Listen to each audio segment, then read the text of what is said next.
weekday afternoons starting at 1 on MeTV. The Coffee Club on News Channel 6, sponsored by Honda Cars of Aiken. We're tracking a cold front bringing in breezy conditions, rain, and cooler air behind it for tomorrow. We'll have details coming up. Now on News Channel 6 at 6, honoring the legacy of an Augusta public servant. We'll show you the new signage at the Riverwalk as your News at 6 starts now. Live from Television Park, this is WJBF News Channel 6 at 6.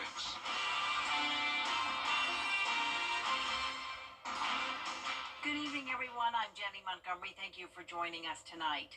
Coverage you can count on begins with an Augusta landmark officially landing its new name.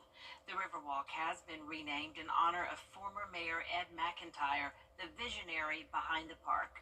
George Escala has the story. Augusta commissioners eager to see the new sign for Riverwalk that they voted to rename for Ed McIntyre 15 months ago. Today is a great day in Augusta. Today is a great day for the McIntyre family. Today is a great day for the legacy of Ed McIntyre. McIntyre was the city's first black mayor and came up with a plan to create Riverwalk. Augusta need to know the history and good, bad, indifference, but we need to showcase what Augusta is. Augusta's Riverwalk, now named in honor of Ed McIntyre, made official with the unveiling of the sign. This is a very proud day for the family, long time coming. We worked tirelessly with the commissioners and the mayors, and finally got this event to happen today.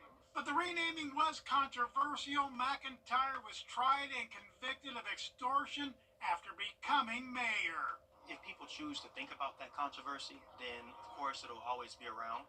But we're not here to think about that. We're here to think about the fact that he was a public servant. And though McIntyre's Riverwalk sign has been unveiled, the sign's backdrop and the park needs work. It certainly does not, in my opinion, reflect the legacy and the dream of Edward and McIntyre. We must do better.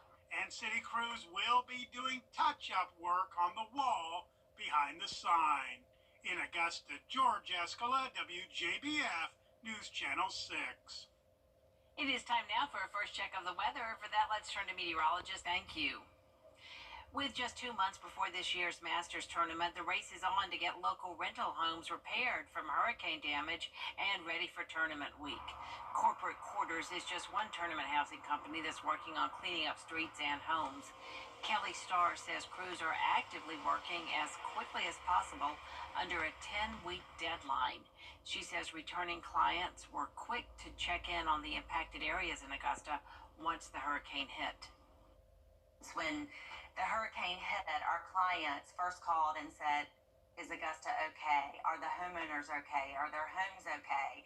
Are their homes going to be ready for Masters? Thankfully, we've had some time, but everybody, the big question is, when are the roads going to be cleaned up?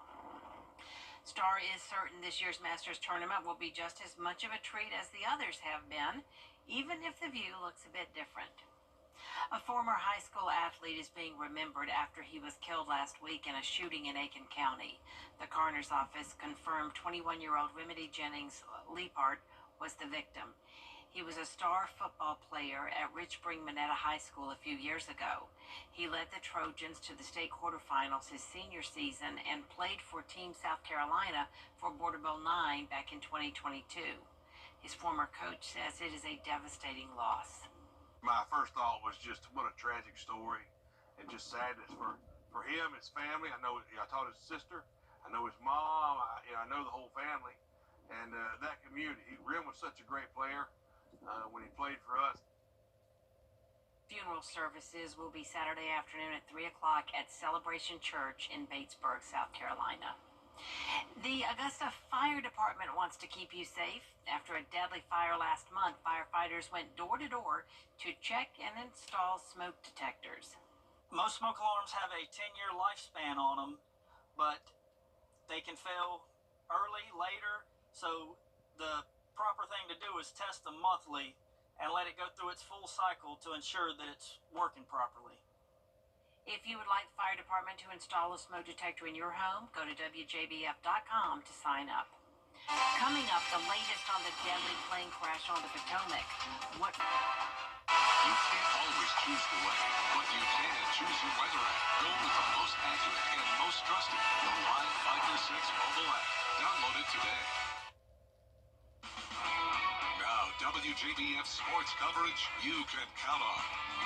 Already a busy Friday night on the high school sports scene, but first, a pair of Evans athletes signed on the dotted line today during a scholarship signing ceremony at Evans High School. Two lacrosse players, Alan Morris and Jack Paulhill, signed letters of intent Friday. Morris accepted a scholarship at Emmanuel University, while Paulhill signed with Belmont Abbey College. Morris also played football for the Knights and participated in this year's Border Bowl at Strom Thurmond. Paulhill starred in lacrosse for Evans. The entire lacrosse team, along with coaches, family, and friends, gathered to celebrate their next milestones in their athletic careers. The program has helped so much. Like head coach, Coach Troutman, he is on us about discipline, being accountable, and that helps on the field and off in general. I'm looking forward to growing as a player and a man because I can't wait to have those coaches give me their advice and their lessons to learn from them. And now to the hardwood, two of the area's biggest rivals in Evans and Lakeside facing off in girls basketball action, with Evans boasting one of the top state scorers in Shabria Tate. Lakeside hosting the Lady Knights tonight with a little revenge against its crosstown rival on its mind. The Knights are off to a 20-2 start to the season, a huge turnaround from last year's 5-22 finish, and Evans sophomore Shabria Tate is a big reason why she has paced the Knights, averaging 24 points, 7 rebounds, and 4 assists per game.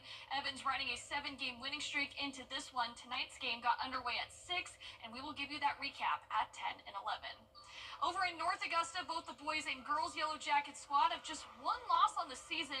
Both teams hosting the Aiken Hornets in a pivotal region matchup. The boys were on a bid for an undefeated regular season until Gray Collegiate clipped them in a 55-51 loss on Tuesday. Augusta University basketball commit Duron Dunbar will try to get his team back on track in an Aiken bunch that's won its last 3 games. Girls game tipped off at 6. The boys will begin at 7:30. And the Augusta Green Jackets and Oakview Group are hosting a game day job fair in preparation for the 2025 season.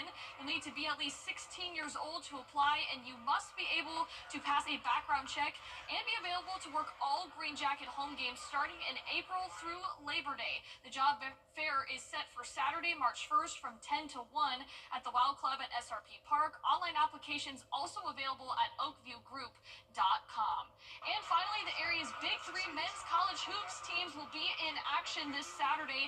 First off, Clemson will take its 17-4 record on the road for an ACC showdown at NC State at 1:30. Then the Dogs will head to Tuscaloosa to take on 4th-ranked Alabama Saturday at 4. That game will feature former Grovetown star Darian Reed playing for the Crimson Tide. And South Carolina will host Texas A&M Saturday night with tip-off for 8:30 p.m. And that is all for sports. All right, Gianna, thanks so much. Out There Somewhere is next. The first time you try bounce, it hits you. HorizonFoundation.com. Proceeds benefit Gap Ministries in Augusta. Something about the morning. They should be good now. You know that I love you. Good morning, Augusta. We got some rain tonight and improving conditions for the weekend as we kick off February on a mild note. Highs near 70. Next week it gets even warmer, so if you like the spring-like weather, you'll like next week highs near 80 degrees. This weekend we'll find out whether we're in for a warm-up or if it'll stay cold. So what does the shadow know? George Escala tells us in this classic, Out There Somewhere. It may bring a smile to the face when we hear from the furry forecaster. Well, I like it because you know if spring's going to be early or late. There's other reasons why we embrace Groundhog Day. Because of Bill Murray's movie. So we kind of love Groundhog Day. Of course. So here in the middle of winter, the coming of spring is based on a groundhog shadow. So which is an early spring, shadow or no shadow? I used to know it all in my younger days, but now, You're not sure. not sure. Which one means an early spring, shadow or no shadow? Do you know? No, I'm not sure. haven't paid that much attention to it. You've only been doing it 130 years. I know, but I haven't been. Now, according to Groundhog East, seeing a shadow means 6 more weeks of winter. No shadow means early spring. But even after all these years, we still get it mixed up. The early spring is shadow. Or no shadow. Do you know? There'll be shadow. But people who live here should know. Right here in Shadow Creek. Shadow Creek. Shadow Creek. Yes, they should know their shadows in Shadow Creek. So which is an early spring? No shadow. Are you sure? Shadow Creek. So here in Shadow Creek, they know the groundhog shadow forecast. But what does it mean if I see my shadow? Gee, maybe 6 more weeks of no potato chips. Out there somewhere in Aiken County, George Escala, WJBF, News Channel 6. Not every day we get to see George Escala do a little dance for us. Right. Well, that is our report for now, everybody. We thank you so much for joining us. News Channel 6 continues at 7 o'clock right here after World News Tonight. And then we will see you again for News Channel 6 at 11. Hope you have a nice weekend and have a nice weekend and a good evening.